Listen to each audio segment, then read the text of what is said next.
দেশে কে আসবে আসুক, যে আসবে যে আসুক, কিন্তু আমরা এই কথা এই লক্ষ মানুষের উপস্থিতিতে বাংলার জমিনে আমরা বলতে চাই, যুবক তোমরাও বলতে হবে যে শহীদ শরীফ উসমান হাদির রক্তের বিচার বাংলার জমিনে হতেই হবে, হতেই হবে, হতেই হবে, হতেই হবে।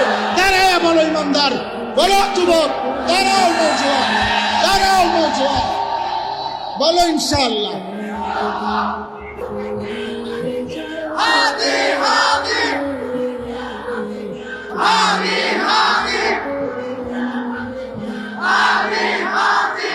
মাশাআল্লাহ, এই দাবি আমাদের একদিনের জন্য বন্ধ করবা না, বলো ইনশাআল্লাহ।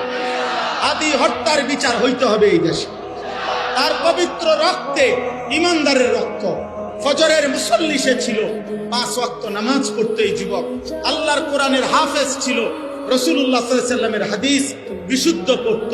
তার মা পর্দানশীল, তার স্ত্রী পর্দানশীল, তার বাবা বড় আলেম, তার ভাই বড় আলেম, সে নিজে মাদ্রাসার ছাত্র ছিল। আল্লাহ বলছে, যুবক রাজনীতি তো বহুত জনে করে, কিন্তু ইমানদার যুবক তোর ফজরের সেজদা 5 ওয়াক্ত নামাজের বরকতে আমি আল্লাহ তোর ঈমানও গ্রহণ করলাম, দেশ প্রেমও গ্রহণ করলাম, দুইটা মিলাইয়া 18 কোটি মানুষের চোখের পানির ভালোবাসা তোকে আমি দিয়ে দিলাম। এই জন্য যুবক মরলে এমন মরাই মরল, বাঁচলে এমন বাঁচাই বাইছ।